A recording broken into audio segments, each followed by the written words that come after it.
घर का बंटवारा। अरे विनोद, तूने हलवाई को सारा सामान तो दे दिया है ना? अक्षय की शादी में कोई कमी नहीं रहनी चाहिए।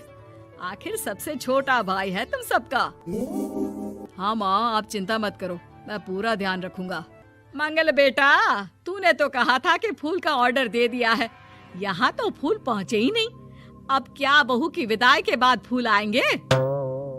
माँ, मैंने अभी बात की है फूल वाले से, वो रास्ते में ही है।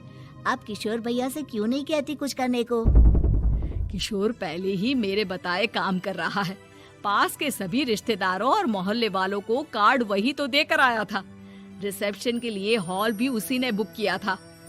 टेंट कुर्सी वालों को भी तो वही देख रहा है।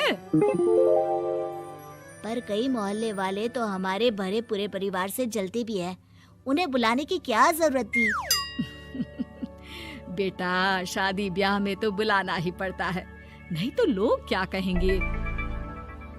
दादी दादी देखो ना, हलवाई अंकल हमें लड्डू नहीं दे रहे, आप इनको डांटो ना। अरे चैन सुख दे देना बच्चों को लड्डू, क्यों तंग कर रहा है इन्हें? बीबी जी, मैं कहाँ मना कर रहा हूँ, लेकिन लड्डू बनते ही ये बच्चे उठा उठा कर खा लेते हैं। अरे मैं तो इन्हें थाल में रख के परोस भी नहीं पा रहा। भागो, अब कोल्ड ड्रिंक पीने चलते हैं। भागो भागो, अब कोल्ड ड्रिंक पीने चलते हैं। जैसे कि आप देख रहे हैं, आज इस घर के सबसे छोटे बेटे अक्षय की शादी है। घर में बहुत चहल पहल है। कुलभूषण की बीवी कमला को फुर्सत ही नहीं है कामों से, लेकिन कुलभूषण और घर के बाकी लोग कहाँ हैं? आइए देखते हैं।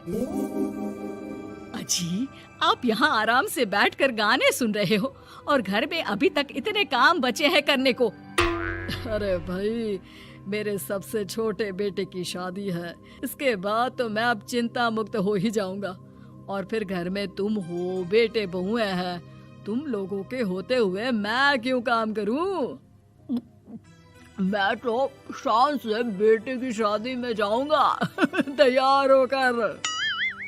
अरे ठीक है, अब आप आराम ही कीजिए। एक बार अभिषेक की बीवी आ जाए, फिर मैं भी आराम करूंगी और मेरी चारों बहुएं पूरे घर की जिम्मेदारियां संभाल लेगी। इतना कहकर कमला वापस अपने काम में लग जाती है। बेटा भी, तू अब तक तैयार नहीं हुआ?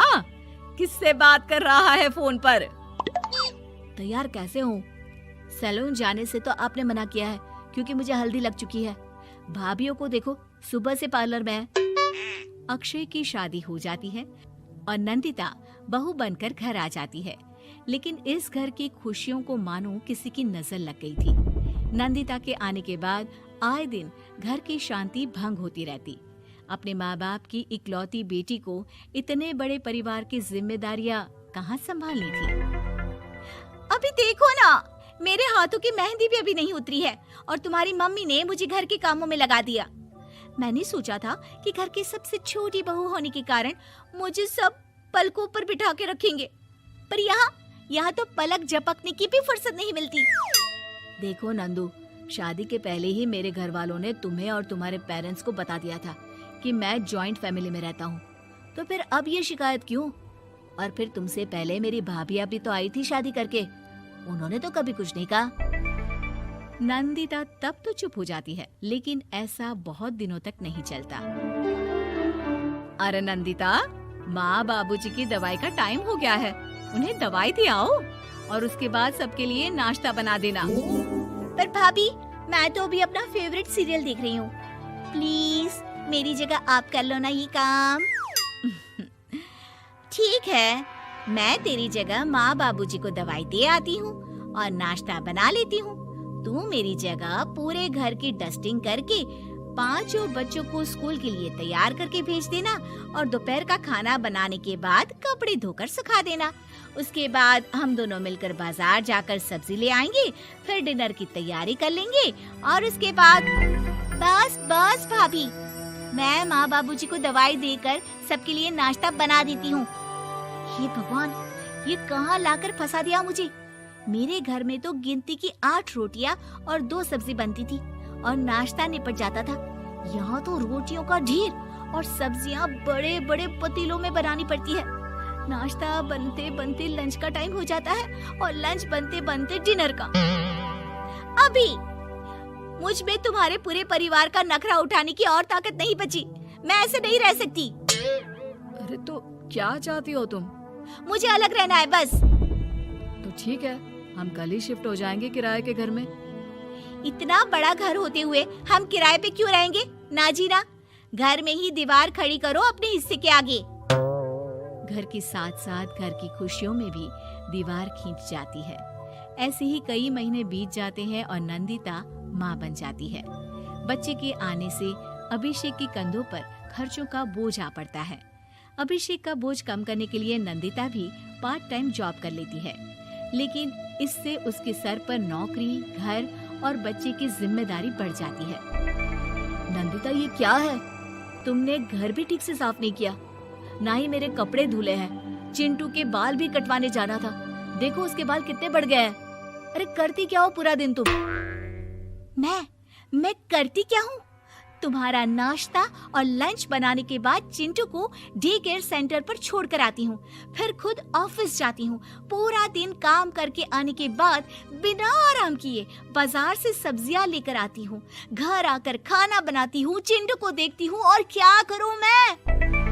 अरे तो किसने कहा था अपने सर पर इतने काम लेने को? मत जाओ ऑफिस। ऑफिस जाए बिना घर के खर्चे कहाँ से पूरे होंगे?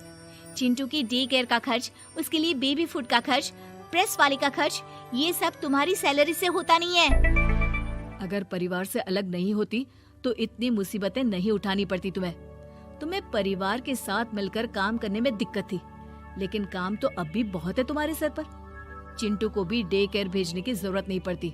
उसको गोद में खिलाने के लिए दादा दादी और घर के सभी बड़े होते। उसके साथ खेलने के लिए उसके भाई बहन भी होते। मेरे तीनों बड़े भाइयों के बच्चे भी बड़े हुए हैं, लेकिन बिना महंगा बेबी फूड खाए, क्योंकि मेरी माँ और भाभियाँ बहुत अच्छे से जानती है कि बच्चे को क्या खिलाना चाहिए। बिजली के बिल जैसे खर्चे भी सब मिलकर बांट लेते थे। लेकिन तुम्हें तो सबसे अलग रहने में ही मजा आता है, तो अब शिकायत क्यों करती हो? बस करो अभिषेक, बस करो। मैं मानती हूँ कि मैं गलत थी। मेरे एक गलत फैसले ने हमें बिल्कुल अकेला कर दिया है सबसे। एक घर में होते हुए भी हम बाकी परिवार से अजनबियों की तरह रह रहे हैं। अभिषेक और नंदिता की सारी बातें घर के बाकी लोगों को सुनाई दे रही थी। तभी कमला बोल पड़ती है। अरे नंदिता बहू, किसने कहा कि तुम अकेले हो? तुम्हारा इतना भरा पूरा परिवार है ना तुम्हारे साथ। हम तो बस ये चाहते थे कि तुम अपनी गलती समझ जाओ। अगर हम तुम्हें समझाते तो शायद तुम ना समझती, लेकिन अपनी गलती का एहसास तुम्हें खुद हो गया है।